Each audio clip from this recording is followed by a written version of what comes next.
Hey guys, it's Mark with a message from our sponsor, the Oklahoma Sooners Shirt of the Month Club, offered by thefanstop.com. Get new and officially licensed Oklahoma Sooners t-shirts, long sleeves, and hoodies delivered to your doorstep monthly. The shirts are super soft and super comfortable. They have two plans. The standard is t-shirts only for $21.95 a month. The premium offers long sleeves and hoodies between the months of October and February and is $26.95 a month, and both plans offer free shipping. The Fan Stop is Oklahoma based and has over 30 other colleges also available for their Shirt of the Month Club. I was surprised when I went on to thefanstop.com and saw just how many different schools they had available. It's basically everyone in the Big 12, everyone you're going to want in the Big 12 at least, and most of the Power 5. They've got a great thing going over there. If you like what you're hearing and you want to go get yourself a Shirt of the Month Club subscription, tell them we sent you by using promo code DAGUYZ, that's DAGUYZ, at checkout for 15% off of your first 6 months of t-shirts. Again, that's promo code DAGUYZ, DAGUYZ, for 15% off of your first 6 months worth of t-shirts. Tell them we sent you. 3, 2, 1. There's not one guy, one person in the history of this program that's bigger than the program. What's better than this? Guys being dudes. Ooh. What's up and welcome into episode number 15 of the Program Guys podcast. I laugh every time I see Mark dancing like that. Today is Thursday, April 21st. This is episode 15. Like I said, I'm Mason Prince, joined as always by Ryan Tyson, Matt Gann, Patrick Hertzberger, and Mark Hall. It's a beautiful day to be a Sooner fan. Everybody be sure to follow us on our Twitter page at Program Guys with a Z, on Instagram at Program Guys with a Z. Like and subscribe on our YouTube channel, the Program Guys podcast. Also subscribe on Spotify, Apple Podcasts, Google Podcasts, everywhere you get your podcasts. Subscribe, my people. Boys, how we doing? We living large and in charge. I like it. It's been, how has everybody's week been? Everybody's week been good? Long. It's long, but it's good. You know, it was a long hour for Mark last week because of the wing challenge. Oh my God. Yeah. How'd you handle what? That? It's on our Instagram page. You can go find it. Yeah, go find it. I think I powered through pretty well. I think I did pretty well. He absolutely did. It doesn't look good. No, it doesn't look good at all. But I challenge anyone to look great while downing those wings. I put them down fairly quick, and I did it for the program. I was thoroughly impressed watching the video. Katie told me later on in the night when I got home how impressed she was with how you handled it. Wow. My dad was impressed with how you handled it. Like you did great. Thanks. Was it a reasonable punishment? You think? Oh yeah. I mean, okay. I think, I don't know golf. I deserve that. Ryan, what you were first. I was boots on the ground. Yeah, you were boots on the ground. What was that like? It was a great experience. We got a video of Mark walking in the door with his golf clubs, all dressed up in his golf attire. It was wonderful. Nearly run into a guy. It's not on video, thank God. But he's a waiter and he's not pleased with my act. There was a lot of 13-year-olds there. They were all like, "What's really? This guy doing?" Yeah, we had a table full of them right next to us. And they kept on being like, "Oh, better not hit the golf clubs." Yeah. Better not hit the golf clubs. Watch out for the clubs. One of the best parts was Mark's lovely girlfriend Cassie was also there, and she was so embarrassed about Mark bringing in the clubs. So we had this group text going on before he came in, and Cassie walks in and she's like, "Can you please just text him to not bring in the clubs? He just really wants to bring in the clubs." And I was like, "I absolutely can't do that. No, I'm sorry."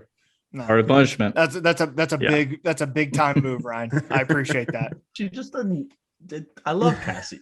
She's not a capital G guy. No. She's a gal for sure. Yeah, for sure. There's just different, things.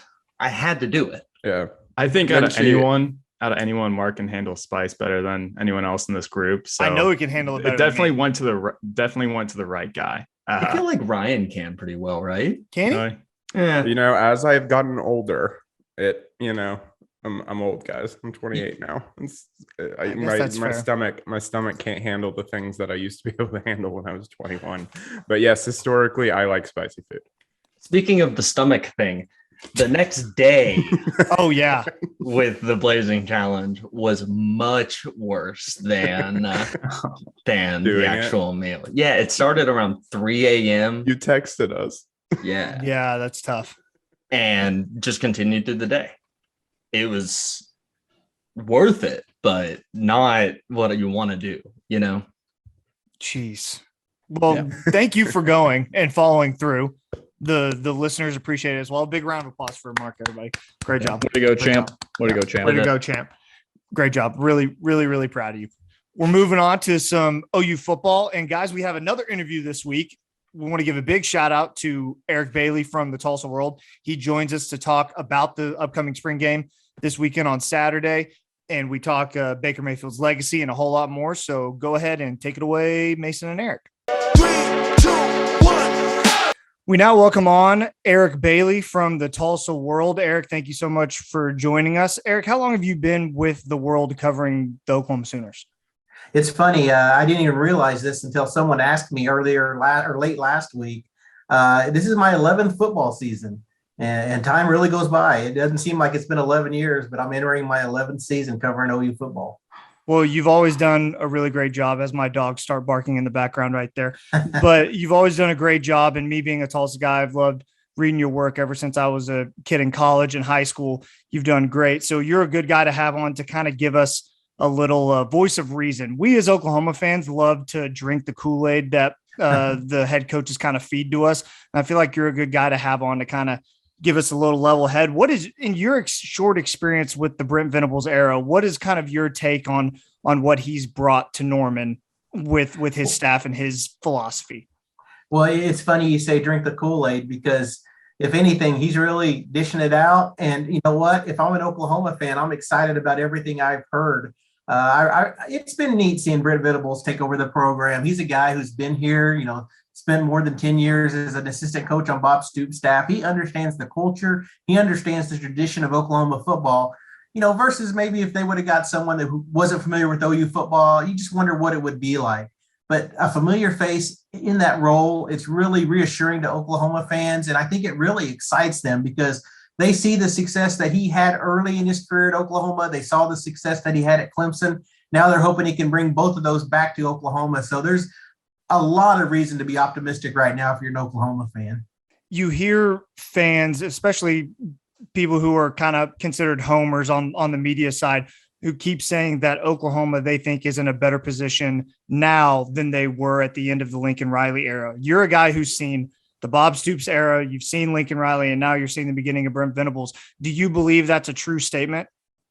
I just don't think we can really determine that until we get some games under our belt. It's just one of those things where nothing's going to be seamless. I think Oklahoma's in a very good position right now, but until we get on the field and see what they can do, I think we have to wait and really reserve judgment. Lincoln Riley, I know when he left, it was a nasty divorce, but you got to remember there's still a program that was winning big bowl games. I mean, this is a program that was a national player. It's not like they were a 4-loss team. This was a program that's set up for success. So nothing seamless, especially in a coaching transition at a big place like Oklahoma.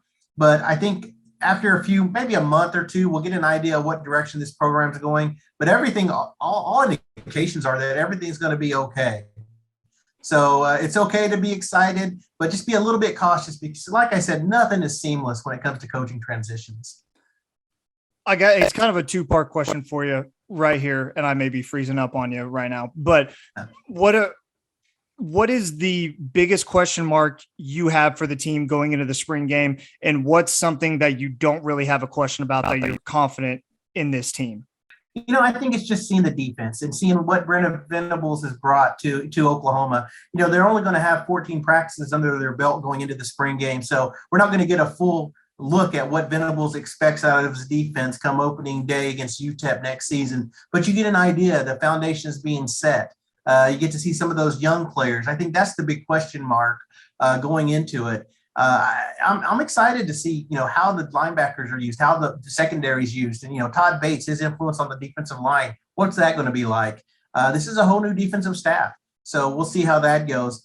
The thing that I'm probably not as concerned about going in is the offense. It's as funny as it may seem. I think with Dillon Gabriel as the starting quarterback, you already know who the starting quarterback is going to be. I think that's so important because he just has knowledge with Jeff Levy. They've worked together for a year at UCF. He's another coach on the field. And while all the parts around Dillon Gabriel are learning the offense, you have a coach on the field that can really help guide you and direct you. And he's really assumed that leadership role since he arrived. So I think the offense is going to be in much better shape and maybe a little further along than the defense just because of that. What is something on the defensive side of the ball that you've seen during practice that you've maybe gotten to pick up on? Because in the Lincoln Riley era, you guys as the media weren't really allowed to go see practices. So what do you pick up while you're out there getting able to watch that defense and watch them work? It's funny you say that. Under Lincoln, we probably get 1 20-minute session, maybe 2 if we were lucky.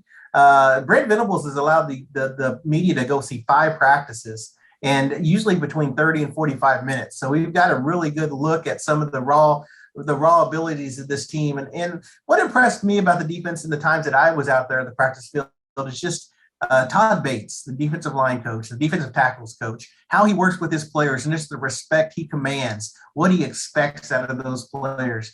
I think that, I'm just curious what it's going to be like on the defensive line. Is this a year that Jordan Kelly steps up big on the defensive line? We all know about Jalen Redmond. What's going to happen on defensive end? There's some big pieces to replace. I mean, is this going to be Ethan Dowles or Reggie Grimes? Are we going to see those guys step up? I think that defensive front's going to be huge. And what I've seen so far, I've really been excited about just seeing, the raw abilities. And I think the players are excited too, just learning a new technique, learning to be playmakers. I think that they're excited about that as well. We hear Brent Venables talking a lot during his media availability, how he wants a sellout crowd borderline for the spring game. You've seen a lot of spring games in your time, and we've seen some big time schools have spring games done so far this spring, like Texas A&M, Alabama, some teams like that. What do you think is a reasonable expectation for an Oklahoma spring game in Norman under a new coaching staff? I think, 50,000 would be I think that they really need to hit that 50,000 mark. Anything above that's good. I think that this major selling points, Baker Mayfield statue being unveiled, I think that's going to bring a lot of fans in that maybe it may not have brought in before. Brent Venables isn't shy about welcoming fans to come to the spring game and trying to get them to come. It's a big recruiting weekend for the Sooners too. So, the more fans that fill that stadium, the more attractive it looks to those recruits. And this is really the first look you'll get at Brent Venables' offense and defense and what he's going to be like. And we haven't got as of this taping, we haven't got the format. We don't know how they're going to do it. I think they're going to draw captains and pick teams and draft players. I think that's the plan right now. So we'll see what happens. And it's just going to be fun to see football again. First of all, that's first and foremost every spring. This is Christmas in April for fans. But on top of that, the cherry on top is getting to see the new defense, the new offense, Dillon Gabriel, live snaps. It's going to be a lot of fun. And I think that's the big selling point. I think Venables wants those fans out there to see his offense and to impress the recruits.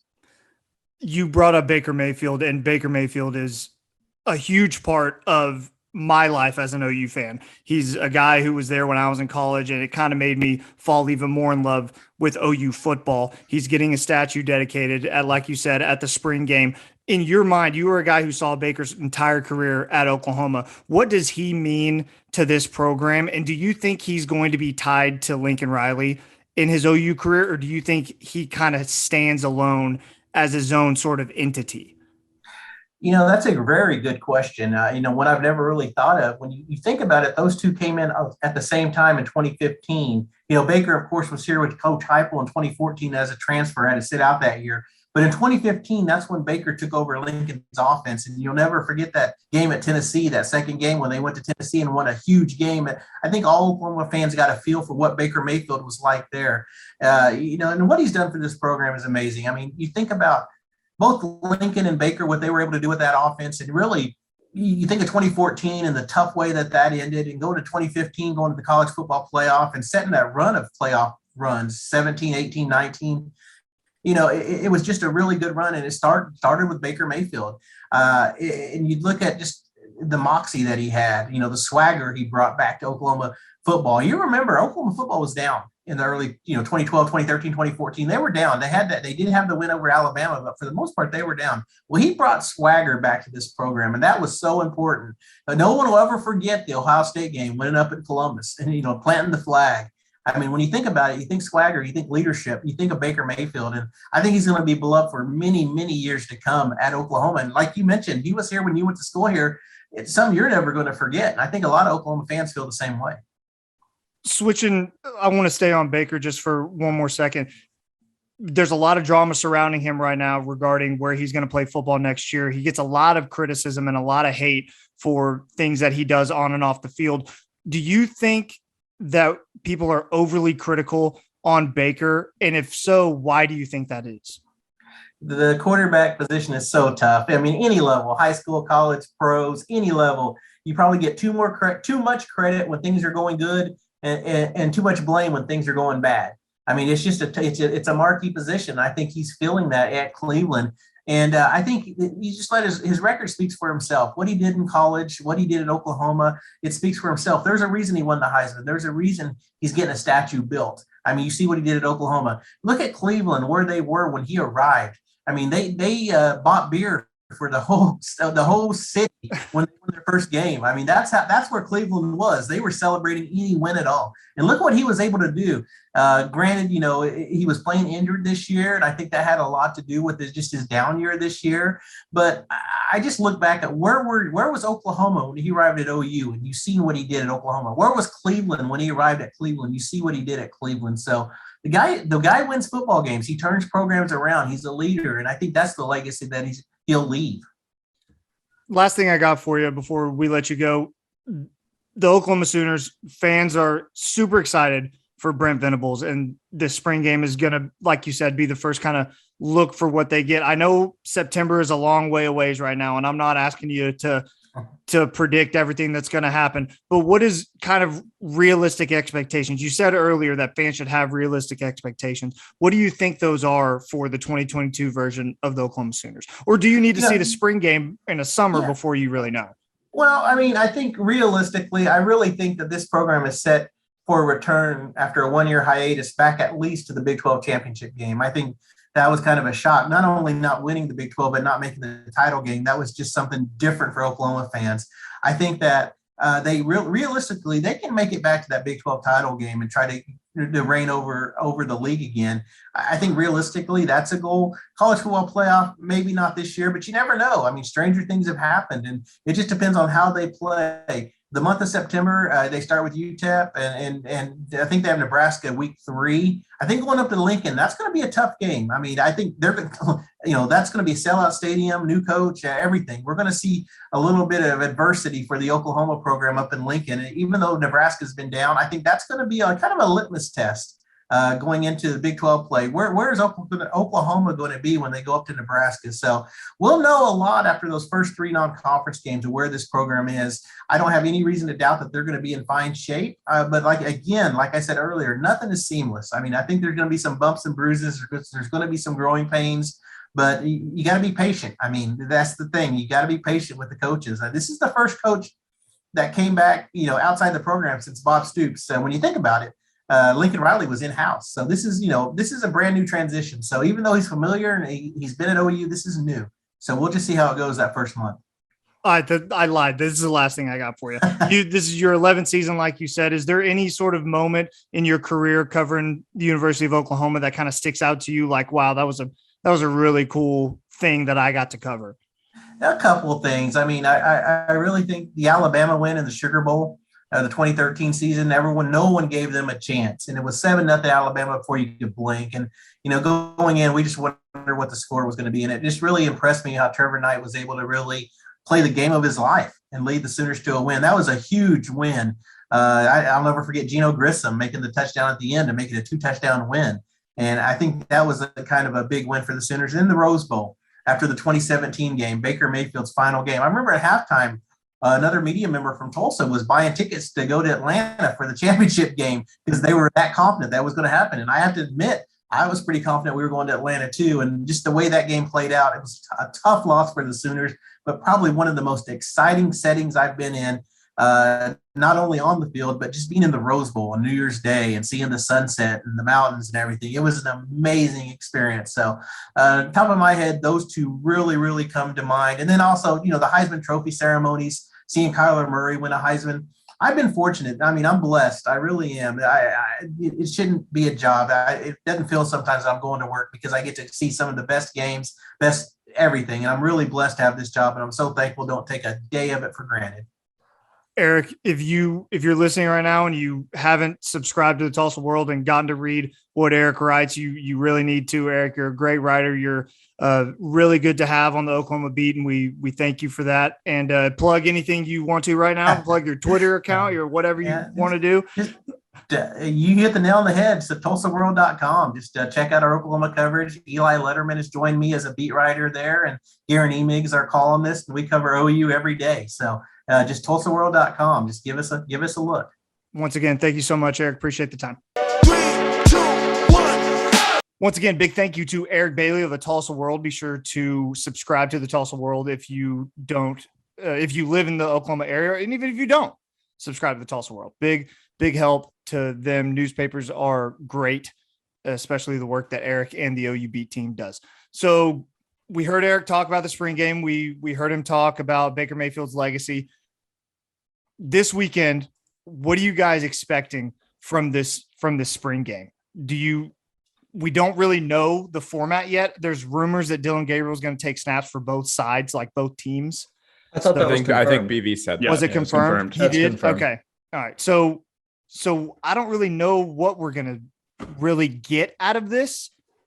Do you have anything in your mind that you really want to see? Personally, I'm most excited to see what the defense looks like because I know the bodies that they've lost on the defensive line, and I'm just kind of curious to see what they look like and the guys they have out there. Yeah. I'm mostly so on defense, it's an attitude thing for me. I don't know if the guys that we see making plays on Saturday are going to be the exact same guys that we see in the fall. Like, that's just, they've only practiced for a few weeks. This is just how it is.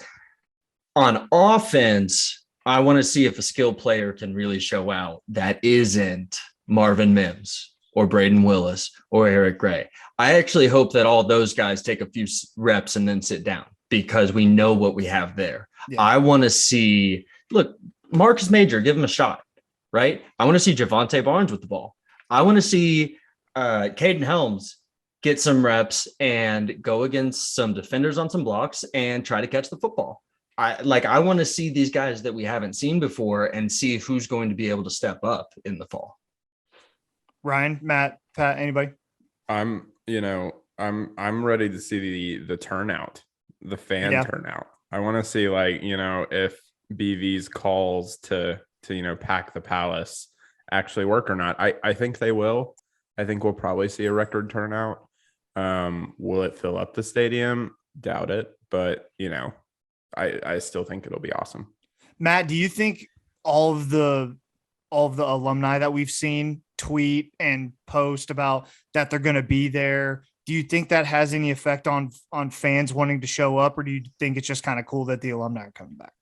Yeah, absolutely. I think that was actually what I was going to speak about was everyone on Twitter, all the former OU football or alumni and players are really hyping up the spring game. So I think that's ultimately going to get a lot more people out there.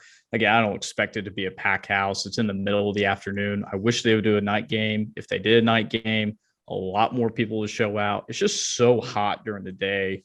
So that's just going to drive certain people away. But I'm excited for all the alumni to come back. I'm excited to see Baker's statue reveal. It's going to be a phenomenal start to the season, even though it's in the spring. I can't wait for the kickoff this Saturday. Pat?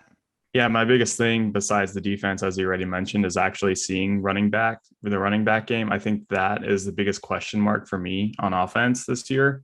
I want to see Eric Gray actually as much as possible. I don't think that he reached his full potential last year, so I'd like to see him out there. Fair point. That's fair. I get that. The spring game's massive, obviously, but it's also big to see Baker Mayfield back out there. His statue being unveiled on Jenkins. It's going to be great to see that statue go up next to everybody else. I'm curious to see what it's going to look like.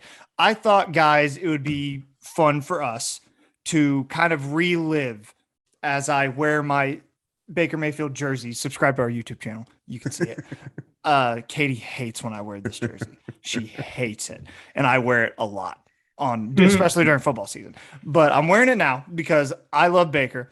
And I think it'd be kind of fun for us to relive some Baker moments. I watched some highlights earlier this week and kind of not really a Mount Rushmore, but just kind of something that is going to stick in our mind from the Baker Mayfield era. And Pat, I want to start with you.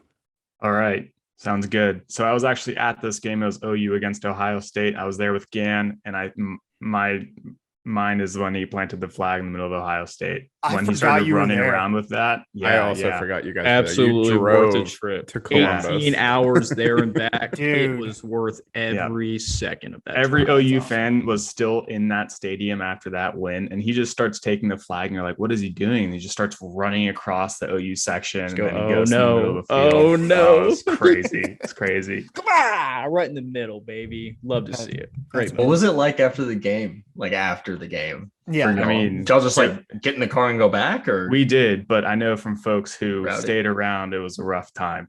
Oh, I believe it. Yeah. I believe it, man. I don't doubt it. Matt?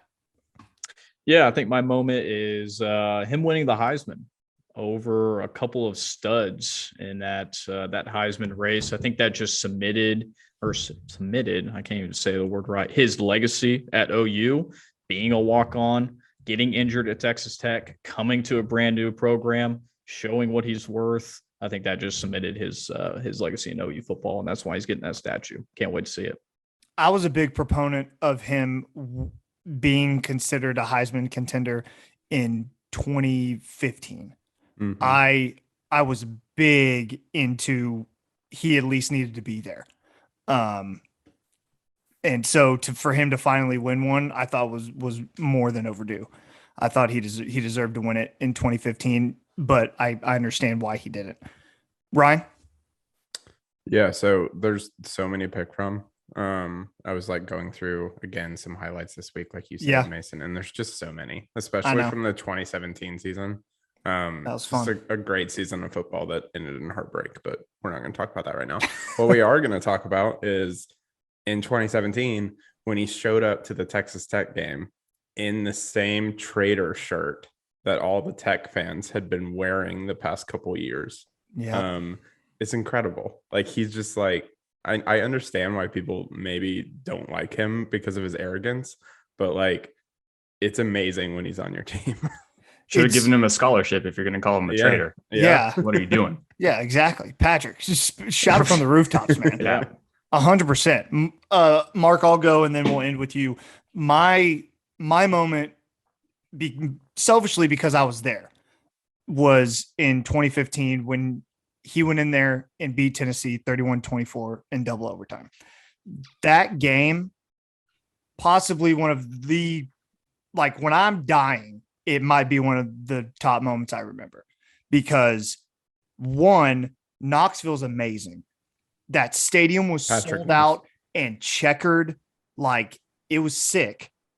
They had a really good team that year, and they went in there down 17 points at one point, and OU looked dead in the water.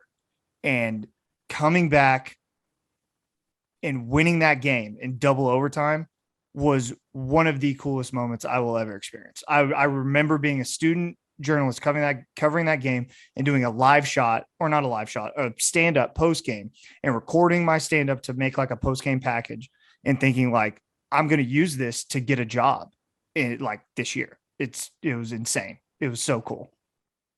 Yeah, that's a great moment. Not so great for our fellow Tennessean. Patrick. Yeah, Patrick. Mixed reviews that weekend for Patrick. Yeah. No, that was pre-Becca, so he wasn't.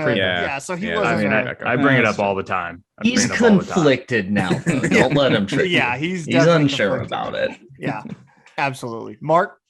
Yeah, I will bring up the rear So my choice is I didn't even need highlights. There's one play to me that sticks out because it's just so like what Baker Mayfield was to me at OU.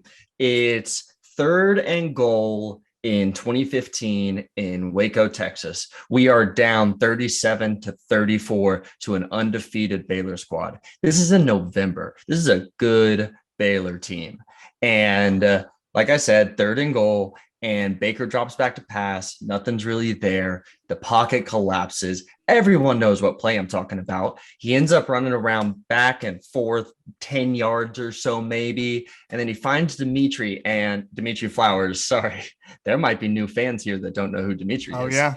It's crazy. But finds Dimitri Flowers kind of open in the end zone, rockets a pass in there, and 2 defenders are closing, but they don't get there in time. And that's just like the thing about Baker is no one would move around the way that he did. No one would trust Dimitri the way that he did. And no one had the balls to put the ball in the air like that in that situation, like Baker did. There's a gumption to him that at least in college, always made plays.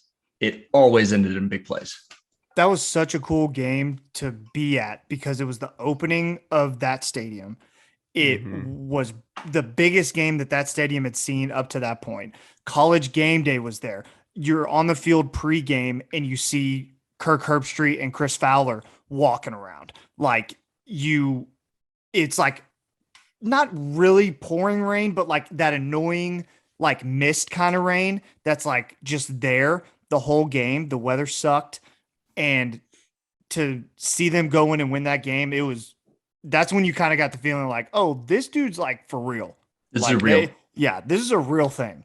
Guys, that's the game that's why my girlfriend despises Baker Mayfield. Yeah. I don't blame her for that one.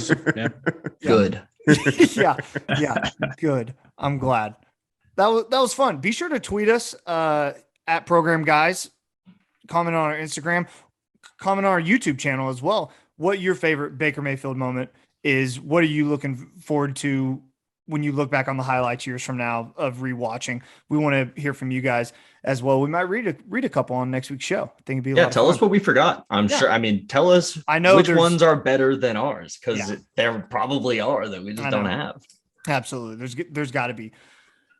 So I want to move on. We're still on OU football. Pat, I want to get your hot take in real quick because I think it's very pertinent for the spring game and OU football as we're talking about it. So I want you to get your bucket hat. Thank you. Bring it out. There it is, baby. Mm-hmm. Look at that. What's the temperature in California right now? Is it hot? 63 and sunny. Dude. Beautiful day. It's tough being you. Yeah. All right, give it to me, man. All right. So this is something that I've felt since I was a freshman in college at OU, specifically my very first game. When I walked in and I realized that OU really only has like 2 chants. It's the Boomer Sooner at the beginning of the game, and then we do the 7 Nation Army, and we play that every once in a while, and we do OU. And I don't think it's enough, especially going in the SEC. Mark's holding up 3. Mark, what's the third? You just Boomer Sooner. Boomer Sooner. 7 Nation Army. Yeah. You. Okay. You on just kickoff, said we do the OU. Is that on like kickoff. a chant though? Do we consider that a chant? I don't know. I'm okay with whatever. The fact that we're even having to talk about it, I'm sorry, guys. Patrick, we're making your point for you. Yeah, go right, ahead, Pat. exactly. That's all we've got. And going to the SEC, that is not rowdy enough. I don't think our fan experience and our fans are rowdy enough. And that's my hot take. But that also brings me into something that I'm super excited about and something that's OU news that we haven't covered. And that's the hiring of Tyler Coffer. I don't know how to pronounce his last name. Hopefully I'm not butchering it.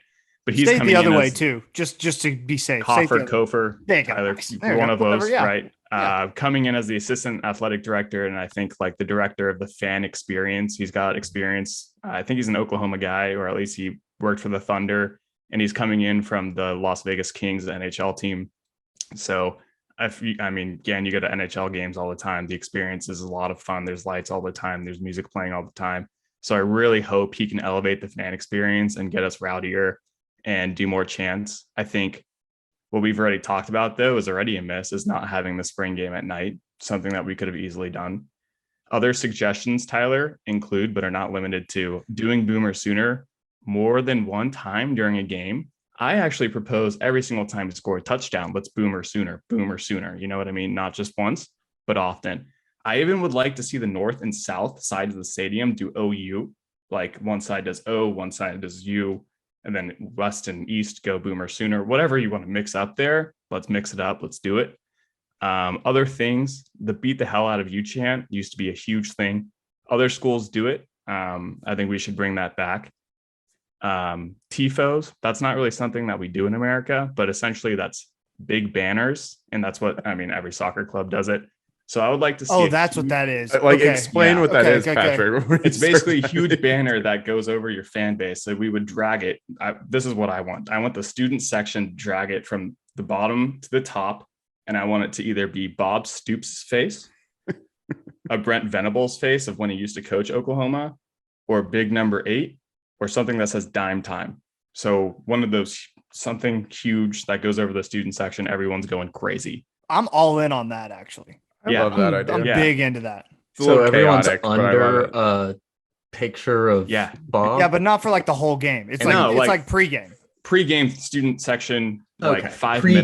minutes. Yeah. Awesome. Basically, like starting lineups. We say Dylan Gabriel, everyone goes crazy, and then we just huge banner goes over the student section with dime time on it.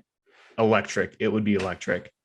Lastly, there's a great song by Migos about the Oklahoma Sooners, and we need to play that more often. My God. It is literally a rap song about the Oklahoma Sooners. You know the song Third Down for What? Lil Wayne created that for the Tennessee Volunteers, and that's why the Tennessee Volunteers do that every third down. We have a song too. Let's play it. Anyways, that's my hot take. I hope Tyler is listening to this. I hope he takes some of this into consideration. It would be great. Listen, I mean, if he's not listening, he's failing at his job. I'll tell you that right now. I agree. Because we are fans. We want to improve the experience. Yeah. Voice of the people. Voice of the people. I want to be rowdy podcast.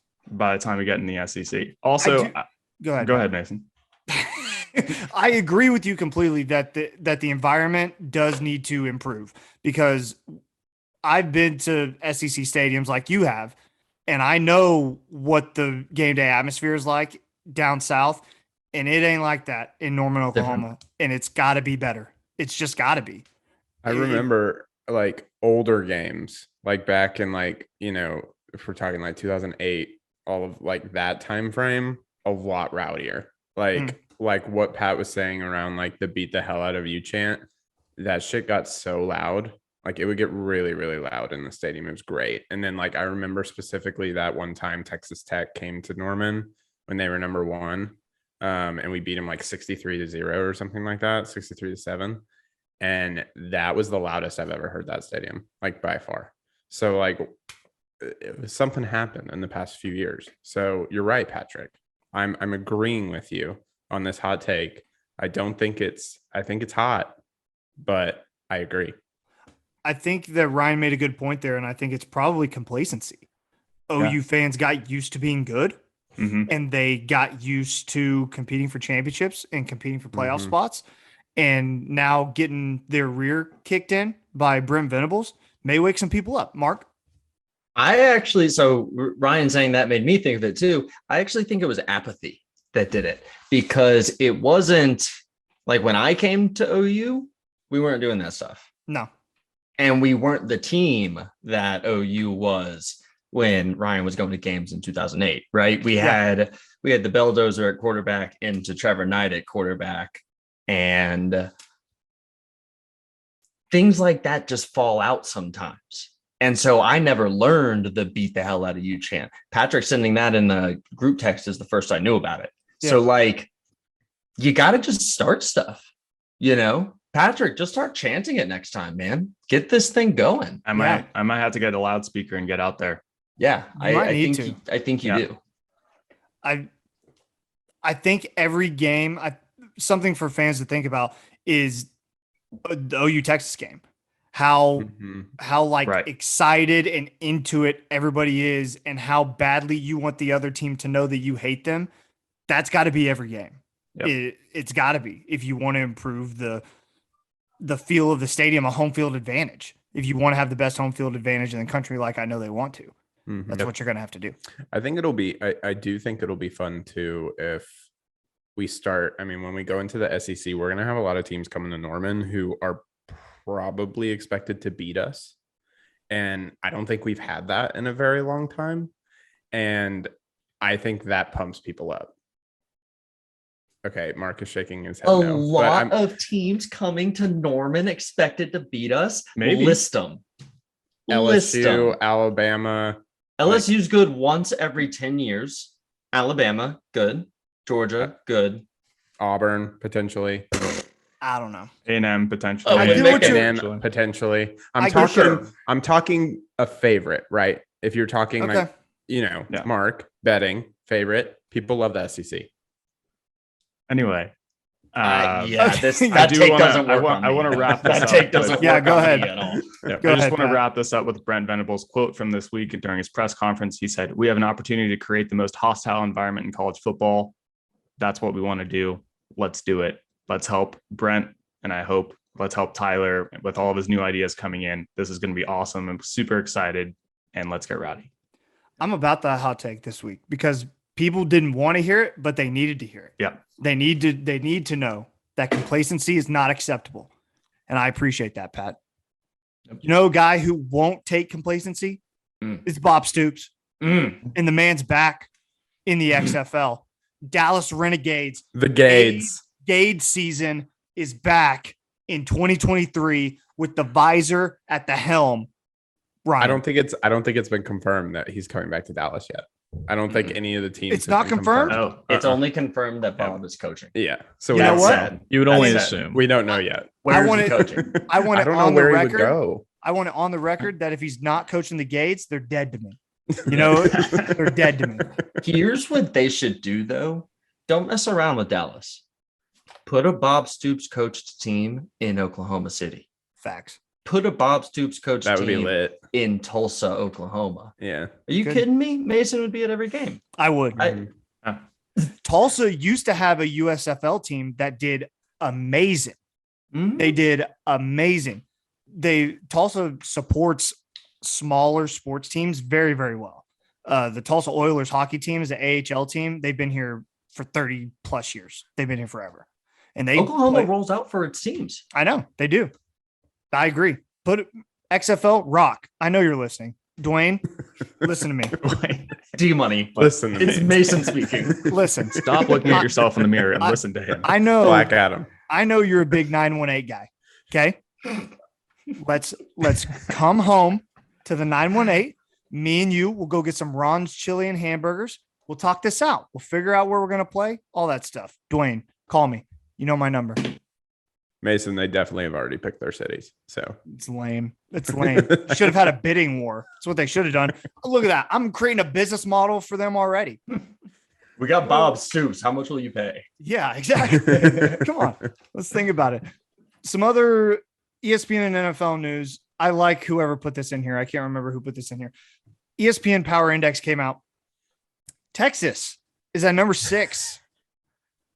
Oklahoma Sooners at number 8. They're back in the Every preseason year. rankings like every year. The media is addicted to wanting to make Texas back. They're addicted to it. Matt, I interrupted you, Matt. No, I mean, you're absolutely. We do this year after year after year. It's just so old that we have to have Texas. Again, a very big college football brand, but they are just not the team until they prove it and have consistency from one year to the next. They just don't deserve to be in the top 10. I know this is a preseason power index, so it's probably going to be some clickbait to it. I don't know who puts this poll together, but we see this year after year. I'm not worried about it. We've seen it before. I'm sure they won't even be in the top 25 at the end of the year. That's my prediction. I So. think you're probably that's safer to say than they'll end in the top 10. That's So- what I'd say. Mark. Just to shed some light, Football Power Index is it's an algorithm that ESPN has. It's based on a bunch of data. That to me is the interesting thing about this, because what data do you have that says Texas should be 6? Now, the only thing that they could possibly have is recruiting ranks, right? Like, how did they rank in recruiting? And man, if that's your only prior that you take into account this heavily, football power index is nothing. Like, this is what is this? We've seen a team full of all of these players fail, plus a bunch of freshmen and Quinn Ewers. Yeah. Okay, cool. 6? Come on. 6 is insane. I flabbergasted. Ryan? I mean, I think people are really high on Quinn, and I don't really understand. The why. dude can't get a job at Ohio State. What? Yeah. Like, It's I don't like, get it. That's what I don't understand. He hasn't played a snap since his junior year at high school. I know. He hasn't played a snap. I don't underestimate Quinn Ewers, guys. I don't underestimate. He was I mean, highly, I'm not- highly, I see it. highly, I'm not saying I'm- highly recruited. I'm not underestimating him. That's not true. But I think it takes more than just a really great quarterback, as we have seen in the past, like personally, to win like a championship. So I think they're a little too high because probably of him. Definitely, especially considering everything Mark said. I think so And that's too. me agreeing with Mark and everything he said. And even from grumblings, I think Texas has a lot more problems to worry about than who's playing quarterback. Oh my God, that linebacker's quote. Yeah, dude. It was so Oh bad. my God. what And then happened? Sark was like, "Oh man, do we?" Yeah, just don't go even into know. This just whole Mark. thing. You What probably the- know it what better. the All right. coach said. So this linebacker talks about how he's tried to talk to the guys in the locker room, the young guys, about the things that they should be worried about and the things that should matter, like going on the field and caring that you're representing the University of Texas when you play football. And they're here for the money, they're here for the girls, they're here for the parties, and they shut the stuff that matters out. And he just gives this quote very candidly to some media member. It's a really good quote. It's the kind of thing that you would want a leader on your football team For to sure. think if your culture's messed up. And Steve Sarkisian gets asked about it, and he goes, well, he won't be talking to you guys anytime soon. Oh, Was So it a he said all the linebacker? right Was it a things. linebacker or was it a coach? No, it was a player. It was Yeah, a player. It was a Okay. it was a senior or a 5th year redshirt senior guy, and trying to speak a culture change into existence. And Sark is like, "Stop, dude! All we have is bags to give." Yeah, Right. it's the brutal. donors are like calling Sark up, like, what the hell? Yeah. Oh, dude. This is not what we gave you $100 million for. See, the tough thing is that linebacker, really went out on a limb there, but he didn't get his check the next week. No, definitely didn't. Oh God. Let's bring him to Norman, Oklahoma. This is an open invite. You're Yeah. invited. Yeah, you're invited to Unnamed to Norman. linebacker, come on the program, guys. Amazing. Just you gotta love the dumpster fire that is Austin, Texas. Sometimes you gotta love it. In other college football news, JT Daniels, former University of Georgia quarterback, heading to a Big 12 member in West Virginia. He is transferring.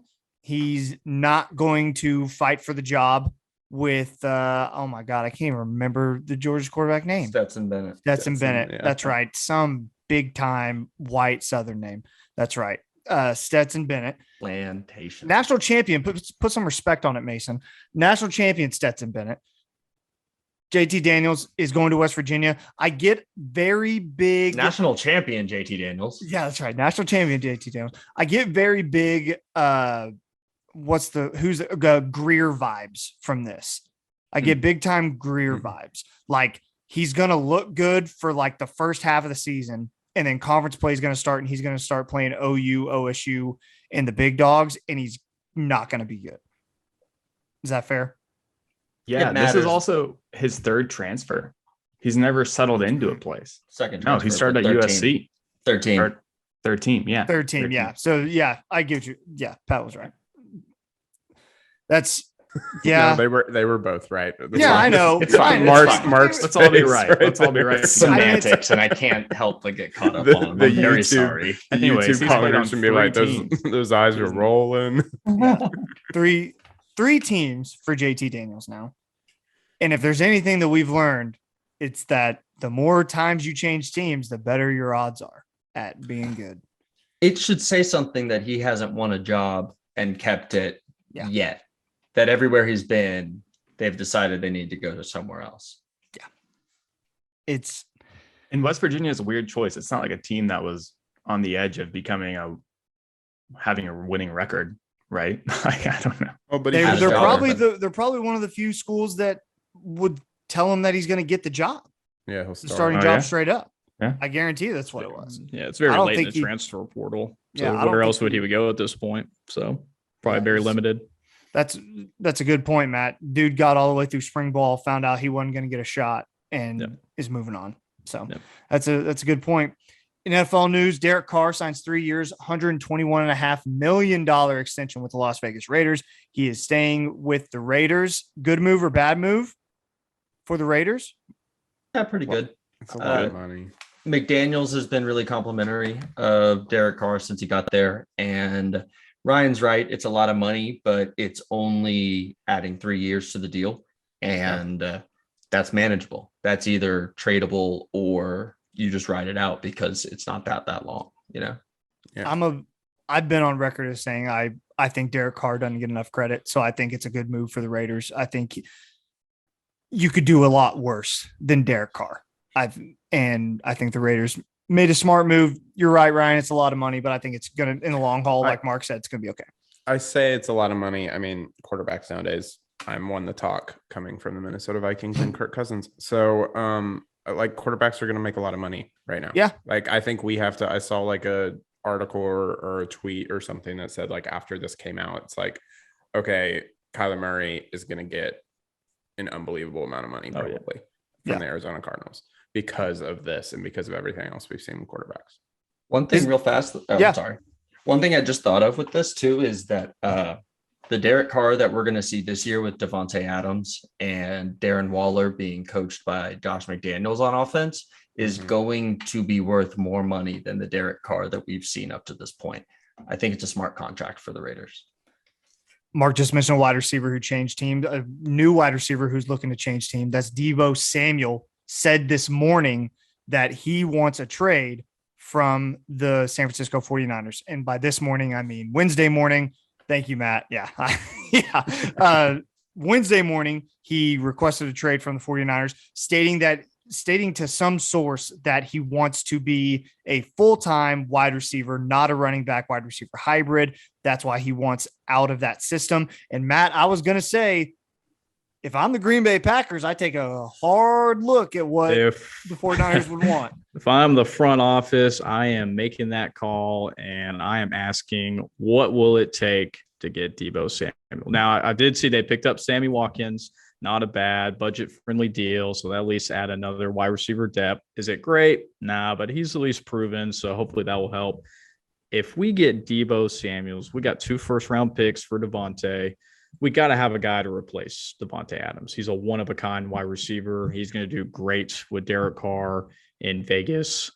We need Deebo Samuel. Hey, Deebo, just letting you know, we got 2 running backs. We got Aaron Jones, A.J. Dillon. You don't have to worry about running the football. You can run all the routes you would like. But I did see, I think it was on the Pat McAfee show or a tweet I saw earlier that they were saying he was just uncomfortable taking all those hits. And I get it. There's a reason why running backs don't last as long and they don't get the big contract money. And if you've seen the wide receiver market, have you seen these people get paid? Deebo wants his money, rightfully so. Packers make the call. They've got to make a big move, and this could potentially be it. So we'll see what happens. Mark, did you want to add something? Not really. Deebo Samuel is a super talented player. I don't want my team to go after him because of the draft capital that it would take. I think it makes more sense for a team like Green Bay to pick up the phone and say, hey, we've got extra first-round picks and a hole at receiver. Let's do this thing. Or it makes sense for the Jets with their 4 picks and the first 70 picks to consolidate that into a star wide receiver for their young quarterback. Jaguars, you don't want to move out of one, but if you find a deal to move down and also pick up Debo, something like that, then those are the kind of teams that already have quarterback settled that should be going after this guy, whether it's a win now or let's bolster our guy kind of move. I really hope the Falcons don't do it. It's just Is there rumors that they're trying to? They were plus 800 today, and that's really, yeah. I saw them. And that's not the favorite. I saw higher odds. or better odds on other teams. I don't remember who, but that's it. I just think it's a bad use of resources. I think if you're the 49ers, if you're going to get draft capital, it has to be this year. I don't think you can roll the dice with a 2023 or a 2024 first round pick. You got to have picks this year. And that's why I think the Packers are a little more enticing, or the Jets, like you said, are a little more enticing to have those picks this year and to try to get some weapons in the draft immediately, as opposed to wait a year and we'll figure it out. Like, I think you're kind of hitting the nail on the head. Personally, I hope it's not the Green Bay Packers, but that's just personal preference. You're right, though, Mason. You have to replace him because Brandon Ayuk is the only other receiver, and all the free agents have signed. Yeah. So you got to get someone in the draft to put on the other side if you're losing Debo. Yeah, you do. You got to do it. You got to do it quick. Yeah, and they're issuing the Niners. They haven't even paid George Kittle, a shout out Norman alum. That man deserves to get paid. They haven't even paid him yet. So they're running out of capital space as well. So if they get rid of him, come on home to the Packers, baby. Aaron Rodgers would love to have you. I get the feeling George Kittle's not going to be in San Francisco for much longer. I feel like his market value is too high. I just feel like he's going to find a better suitor. Also in NFL news, we were talking about Baker Mayfield earlier. It's worth a mention. Adam Schefter reported that the Browns most likely not to move Baker Mayfield until after the NFL draft. So 7 days from now, 8, 7, I can't remember. 9, 8, 7. We've said 3 numbers. No, what is it with us in numbers? On the 28th, 28th, 29th, and 30th. So 8. Okay. So yeah, by the time the NFL draft ends, Baker Mayfield should reportedly be with a new team. We'll see what team that is. No need to wait. That's how the tweet was worded, saying like it's likely to happen during the draft. No, like post draft. Sorry, that's what I meant. Once all the dust has settled from the draft, that's when we can expect something to start. Yeah. They won't use Baker to get draft capital because I don't know what he wouldn't get any draft capital. Nothing. Yeah, that's the problem with Baker is the money is crazy and we've been over that. Yep. Circle the wagons time. Matt Gann, give it to me, man. Circle them wagons. I had to pull out the OU pullover. It was a massive weekend. When I mean massive, I mean absolutely bonkers. What kind of programs we have going on and the absolute greatness that goes on, not just in OU football, but some other great programs. So I'm going to start with some of the men's programs first, because the women's programs had a phenomenal weekend. So I want to start with the men's gym and the NCAA championships in Norman. Tried to pull back as much as they could. They had a late rally, came up just short, and ended up in second place overall. Still a fantastic year for the men. They will just continue to get better and better and always be competing for a national title every single year. So good year for them. Now let's get into OU baseball. Haven't talked about baseball in quite a bit of time. They just play so many games. And I know Heil is a big fan, so got to give Heil what he loves. And he also mentioned another one talking about OU track, which is what I'm about to get to after this. OU baseball, last 10 games, 5-5. Wank, wank. Not that great. Now, fun stat for OU baseball, they are 8-0 in midweek games. It's the weekend that's the problem. So if you're playing OU on the weekend, you might have a better chance. If you got OU on a Tuesday night, you better buckle up, boy, because they are coming after you with the perfect record. So they got Kansas coming up in a 3-game series coming up, I believe, this weekend. But again, overall, not the greatest season so far. For OU's men track, they are currently number 19 in collegiate track. And just want to give you some updates. I saw this tweet that was posted earlier. We have 4 events grouped in the top 3. Now, there are, I was looking at the Twitter page, there are tons of things going on in OU track. So I'm going to have to do a better job of keeping up with all of it. But in men's triple jump, women's shot put, men's high jump, and women's triple jump, I don't even know what some of these are. They are top 3 and number 1 in 3 of those, and number 3 in women's triple jump. So that just shows you that even OU track, which I have not yet to mention on the segment, doing well as any other program out there, which we don't get to talk about track that much, right? It just doesn't come up that often, but I know Kyle tweeted at us. And one of the things that came from the weekend was Lauren Jones, who broke the school record for women's hammer throw. I don't know how far I could throw a hammer, guys, but what I'm looking at, 69.66. I don't know if it's meters. Meters. Guys, I couldn't throw it that far. No way. Guys, out of the group here, who do you think could throw the hammer the farthest? Mason. Oh, Oh, yeah. He goes to no. CrossFit. That was too easy. Oh my He goes to god, CrossFit. guys! They stop. probably do that in CrossFit. They just hammer chunk throws? No, hammers. not usually. No, we do a lot of other stuff. Not but- usually. Yeah. Low key, I think Patrick's got got the long arms. I think he'd be able to I generate was about to some more say, I power. think this comes I down don't to know. form and technique. That gives me a That's- competitive advantage. Mhm. In no way at all does it do that. You've never thrown a hammer. Thanks for calling me out. Yep. I'll say this. I threw discus and shot put in middle school and was pretty good. So I don't Wow. even know what a hammer looks like. Maybe we get but out there Maybe this it's weekend. similar. Guys, I think the future of circling the wagons is Matt doing the things that we talk about. I completely agree. And Agreed. we find a way to, incorporate the content. Dan, I got a hammer in my garage. Come on over, It's and not we'll chunk it down the street, and I'll get a tape measure.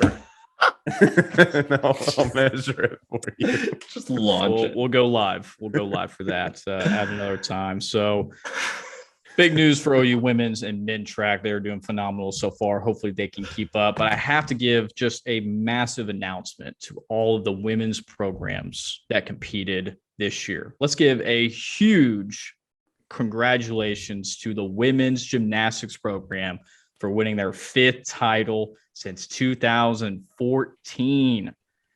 Guys, that is absolutely incredible. They had a magnificent performance all weekend long. They did not miss a beat. They absolutely crushed it for their 5th title. So big congratulations to the women's gymnastics program. They Crushed just it. continue to just compete at a high level each and every year. Women's tennis. Shout out to women's tennis. I know Ryan's brother will appreciate this shout. Yep. Women's tennis currently number 1 and 2 in a couple of various polls, but they claimed their first ever Big 12 regular season title with a massive win did. over Stillwater. Them Cowgirls had no chance in 4 matches to 3. And then after all the emotions of winning a Big 12 title, come back a couple days later, beat number 5 Pepperdine easy 4-2. They got the Big 12 championship coming up. They are seeded number 1. They will play TCU or Kansas State since they have a bye. They are absolutely having a phenomenal season so far. So hopefully they can only continue through the Big 12 title into the championships as well. And if you're hearing this, Patrick, I know you've gotten some messages out to them. If you're on the OU women's tennis team, we would love to have you on the pod. Love to interview, see how the season's going. If you're listening, give us a shout out. Program guys. Love to with a have Z. you. Love to have you. Would love it. Absolutely. Now let's get to the last program, OU softball. First loss of the season. It was bound. It was bound to happen, Just like, right? why did it boys? have to be the Texas? Had to be I the know. So Longhorns. depressing. Mhm. They acted like they won the World Series too. I know. Yeah. Even though we won 2 games out of 3, we ruled them 9-1. I think the second game out of the 3, they ended up winning the last one. Which, hey, listen, we're 38-1. I mean, was it expected to win every single game when they play like 50 to 60 games in a year? Probably not. But just such a magnificent record. I don't think anyone's ever can compete at 38-1. 31 wins via run rule, 360 runs scored, only 30 runs allowed. Just absolutely insane what the OU softball women are doing. And they are currently playing UNC. I saw them up 1-0 in the bottom of the first. I haven't checked recently what that current score is, but they're playing North Texas tonight. And then they have a 3-game series against Iowa State coming up this weekend. So huge shout out to a lot of the women's programs this week. They are absolutely crushing it for OU. So that wraps up the old waganns, baby. Tune in next week. Gotta love it. Thank you so much, Matt. It's time for another segment of Must Watch of the Week. Ryan Tyson, give it to me, baby. Mason, I was expecting a better segue than that. I'm sorry, dude. I'm simultaneously watching the Celtics. This is bad. At least I noticed how distracted you were there. Yeah, I know. The Celtics are 5 points down and playing like dog crap right now. They're making me mad. They literally can't get anything going. But I would love to hear what I need to watch this week. Tell me. Absolutely. Tell me, man. So I kind of cheated this week a little bit. I'm going to tell you why. So we're doing a TV show and it's called Tokyo Vice, and you can find it on HBO Max. And the reason that it's kind of a cheat is I told you guys I wouldn't do foreign language, and I'm technically not. I'm doing like half foreign language. Bro, So- come on, man. Dude. System. System. Mark's face is just like, Yeah, I I'm with already Mark. can't. Is this a stand you as movie? I'm about to Is go this a through movie about this. driving? It's just I should have known. All right, Right? Look, Should have known. here. Hey, if this movie is in Okay. half English, then you get half the time to get me to convince me to watch All it. right, hey, it's not a movie. It's Okay, a TV show. You get half the time regardless. I'm gonna take all the time I need, Mace. Well, then you better do half of it in a foreign language. I'm just gonna start speaking in Japanese that I don't know. So, oh wait, hold on. Huge pause alert on must watch. This is related. Matt, huge pause Patrick, alert. Huge pause alert, Matt. Matt, huge pause alert. Thanks. All right. That was amazing. Yeah. Huge pause alert. Patrick, do we have an update on your 3-hour Japanese film watching Oh. extravaganza? Patrick, what the heck? I How's the word essay? am continuously watching it. I haven't had a lot of free time, and I'm trying to write it while I watch, and it's kind of become more of a Patrick's thoughts thing and not like a summary of the movie. And I'm trying to figure out if I want to continue with the thoughts thing or if I want to make a summary of the movie, maybe combine it, but we'll see. It's How going far- well. Got How far into 1,000 it are you? words, man. Yeah. You gotta fill space. Yeah. Oh, How yeah. How far Uh, into it are you? About 45 minutes. The drama Of is 3 started. hours. The Out drama of 3 started. hours. Yeah, So I'm trying to break that. it's been Patrick. It's been 3 weeks So, since the For people punishment. who don't know, Drive My Car, the credits don't roll until 50 minutes in. So like Oh my. probably hasn't even seen the opening credits. Oh my That's gosh. absurd. That's crazy. I got Um, wings in like 2 days. It's hard. So- I got a Patrick. spray tan Sorry. really quick too. This You is did. Sorry. Had to have that huge pause alert because I'm talking about this show it's half in Japanese. So that trick each week to make you There's have progress. what you need and that there's progress and we're really excited to see the outcome. I know I am at least. So okay, back to must watch. So we're going to talk about Tokyo Vice. You can find this on HBO Max.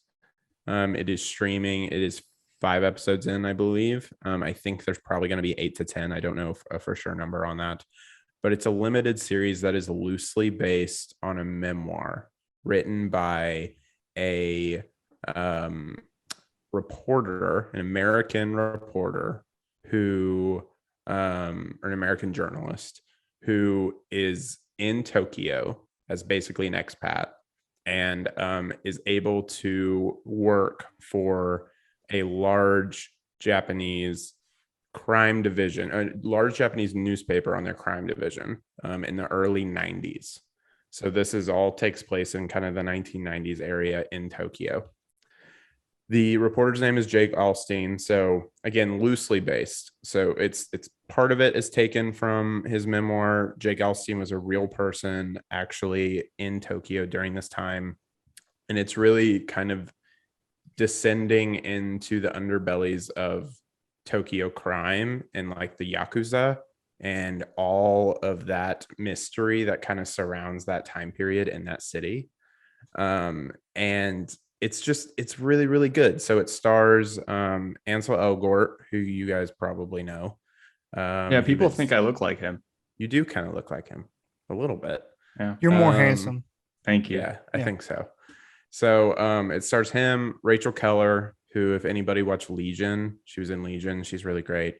Ken Watanabe, I hope I'm pronouncing that correctly, who you guys definitely know. He was in Inception. He was in Last Samurai, Batman Begins. If you saw him, you would know him. So look him up if you don't. And so a lot of great cast as always. And it's I would say I kind of gave you the plot already, but the barrier to entry here is half of this is basically in Japanese. So for my fellow program guys who really don't like reading subtitles, I don't know what to tell you. I'm a big subtitles guy. English, whatever it is. You can read any subtitle again, English, whatever it is. Whatever language. Master of subtitles. So since it takes place in Tokyo, the main character Jake is fluent in Japanese, and basically like you see him like writing in Japanese, and a lot of it takes place in Japanese, but a lot of it also takes place in English. So it's like flip-flopping back and forth pretty fluently. And so that's my main barrier to entry. The good points here is I think this show is very visually appealing. And what I mean by that is like it's got very interesting visual choices that are made with some of like the camera work and the camera direction that are done, especially in the pilot. I think overall the story is really compelling. You know, it kind of shows how this American journalist is basically like working his ass off to get into like the crime division of this huge newspaper, and like the lengths he is willing to go to get in touch with the police, to get in touch with, you know, even like in certain episodes, he walks up to like these crime lords and stuff and starts talking to them, because there's an interesting connection between journalists and like crime and police that like Mason, you're probably more aware of this than I am, but like the police and the reporters and the journalists will like go into raids together, basically so that the journalists can like report on those raids. And like you see all that happening, and it's like a really interesting concept to think about. Again, don't know how much of this is like actually accurate based on the true story, but you kind of see him start to weave his way into like basically what Tokyo looked like in the early 90s, and how the Yakuza had like a huge hand in basically everything. So super interesting to look at, super interesting story. Great mystery kind of surrounding like how a crime organization operates and the things and like tactics that they're willing to use to get what they want. And it's got a great energy of Tokyo in the 90s, and Tokyo is one of the places I want to visit most in the world, and I haven't gotten there yet. So really cool to see kind of that environment and that ambiance and stuff. So check it out. It's really good. HBO Max. It's 5 episodes deep right now. Check it out. Thank you, Ryan. Appreciate it. On our final segment of the week, it's your PGP MVPs of the week. And Ryan, we're going to start with you because I'm intrigued by yours. Okay, Me so he's so excited. Look at this. I should change mine right now.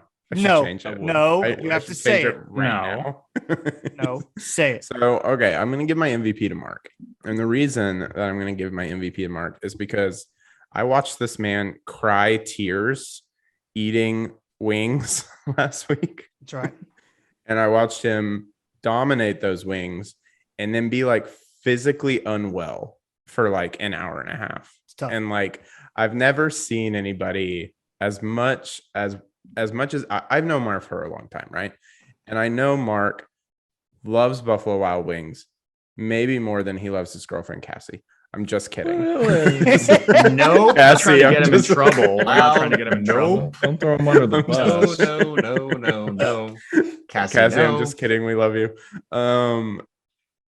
He didn't eat any afterward. He like wasn't able to. He got his favorite thing in the world, which is the cheese curds, and he ate like 4, and he just couldn't eat anymore. And I was like, this man is hurt and in pain, but he did it for the program. He did. Mark, And that's I'm so bold of you to inspired. order curds. That's so bold I know. of you. It's so bold. It was after.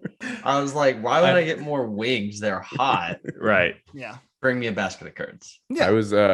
I was inspired, so I got to give it to Mark this week. That's a great one. Ryan, I'm honored. Thank you. You're welcome. Thank you. It means so much. Patrick, let's go with you. Yep. My MVP of the week is Eintracht Frankfurt. Hold on. I love that. Wait. Yep. I love that. The Frankfurt soccer team. Yeah. Can you say it? Can you say it oh. again, just like you did? Eintracht Frankfurt. That's incredible. That's not how Okay, you say it. continue. That's not how you say it. Anyways, it's a Frankfurt soccer team. We beat Barcelona in the Europa League. That's similar to what the NIL would kind of be in March Madness. NIT. But so that's essentially what it is. Beat Barcelona. A lot of people didn't think Frankfurt could put up a big fight against Barcelona. Frankfurt's a really good tournament team. I'm not surprised that they won, but I'm glad they won. They brought 25,000 fans to Barcelona, even though Barcelona was trying to use tactics to not allow German fans to purchase tickets. They play West Ham next, and West Ham's doing their absolute best to make sure that Frankfurt fans aren't going to show up, but Frankfurt fans roll out. So I'll keep you guys updated on this. We will figure out a way to get tickets. I'm assuming that Frankfurt fans will be in that stadium, and a lot of them. So I'm super excited for that game. Boots on the ground? If they make the Europa League final, do you commit to being boots on the ground, Pat? Yeah. I was very close in the Deutsche Pokal in 2017 to going when they played Berlin, or they played Munich in Berlin. So like I will highly consider having boots on the ground if we go to the final. Dude, I love to hear it. perfect. That's what I love to hear. Magan. Yeah, I've already mentioned them, but I have to do it again. They have to deserve more credit, but it's the OU women's sports programs. I'm just going to read you the list just to give a reminder. I have to. You're going to recap your section. Yeah, Recap. so I'm gonna recircle the wagon. Dan, that was like recircle. 10 minutes ago. Yeah. Circling back. Circling back real quick, gymnastics, national title, women's tennis program, first Big 12 title, women's basketball, top 25 finish, have their coach of the future, OU women track, multiple girls setting record-setting school records, and obviously OU softball, defending champs, and perhaps maybe the best team that we've ever seen for OU softball. So incredible things that all those programs are doing all at the same time. Again, I can't say this enough. Truly incredible what these women programs are doing. Banging the table in support of the women. I love to hear it. Mm-hmm. Mark, I'll go and then you. My PGP MVP of the week is going to listener Kaylee Lambden. Kaylee went to her wedding this past weekend in Kansas. It was a beautiful wedding. She Wait, she went to her own wedding? Yes, She attended. I She was in it. I attended. Yes, her wedding was beautiful. She did a great job. The venue was nice. I met her for the first time and walked up to her, and she immediately walked up to me and said, "Oh, program guy," and I really appreciated that. Love it. Amazing. So, Love it. shout out to Kaylee, our Thank you, MVP Kaylee. of the week. I hope I you love and it. your husband live a long and happy life together. Mark Hall. Love it. Yeah, so my PGP MVP of the week is Baker Mayfield. Baker Reagan. Obviously, Baker is getting his statue in or at halftime of the spring game this weekend, but I almost want to use this as my own little makeshift Mark's hot take of the week, if Patrick will allow me. I'll allow it. Absolutely. I would love it. Baker Mayfield is the perfect college football quarterback. 100%. The perfect college football quarterback. Everything that makes him a problem at the NFL level. And look, we can dance around it. We can do whatever we want, but there's a reason teams don't even want to bring him in to compete, because it's a media circus, because he's brash, because he's arrogant, because he's all these things. But when you are tied to him at the hip, the way that a college football team and its fan base is tied to its quarterback, there is no one you want to ride behind like Baker Mayfield. He goes out and leaves everything on the field, every single play, blood, sweat, and tears. He does what it takes to get the extra yard. He does what it takes to make the extra play. He's accurate as hell, and he'll throw the ball where other people won't. He's a leader and a champion, and we appreciated him properly in the time, but I'm also glad that he's going to get another showcase this weekend, and hopefully the turnout is as good as predicted, because he deserves it, even amid, current stuff with Baker not being so great. Guys, do we think, I have to say this, do we think when they revealed the statue, and that was great by you, I couldn't have summed up his career, what he means to college football and beyond. So that was a great MVP by Mark. But do we think when he unveils the statue, will it be him grabbing his crotch? Will that be the statue that resides in Norman, Oklahoma? I can't think of a better. What are the odds? I hope it's the flag plant. It's not going to be the flag plant. Do we know what it's going to be? I bet it's going to be. It's going to be him doing what the head that OSU that OSU game. Yeah, that's a good question. Do they put the headband on him? I don't think they do. I think they leave him headbandless, and maybe what that's about an the executive handlebar decision. mustache? I mean, facial. He's had some great facial hair, so I guess we're gonna have to see all about the details. Also, before we go out, I want it on record that the people who hate on Baker about the grabbing his crotch in the Kansas game love to fail to mention that he was cheap shotted multiple times before he did that. Multiple. So yes, did he do it? 100%. But you probably would be a little peeved too if you're getting dick slapped the whole game and the refs weren't calling it, and you go back after an ass whipping and you hold your crotch and say, "This is who daddy is." That's my Baker Hill that I'm going to die. He also. I'm glad we went didn't there. shake his hand. They didn't shake his Yeah, hand. Yeah, exactly. That they Disrespectful. Shake his hand. Dick in your own freaking grave. Listen, I don't know, man. Of course he grabbed his crotch. What did we expect? Hey, I don't know if you guys remember, but he got suspended for the first half. The very first play, we saw Kyler Murray run for 70 yards. Oh, yeah. And we saw the glimpse of Kyler Murray. So did it work out? Yeah. Kyler's such a good teammate. He couldn't bear to see Baker on the sideline for much longer, so he made that first drive as short as possible. Shout out to Kyler Murray. True teammate.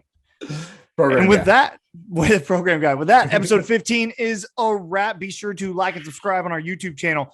Follow us on Spotify. Be sure to leave us a 5-star review on however you listen. Also follow us on our social media pages at Program Guys with a Z on Twitter, at Program Guys with a Z on Instagram. Also our Facebook page I failed to mention at the beginning. Be sure to like our Facebook page. Follow us there as well. We'll post our content there. As always, we really appreciate you guys listening. Hope everybody has a great week. Enjoy the spring game. Pat, take us out. Keep pushing it, baby.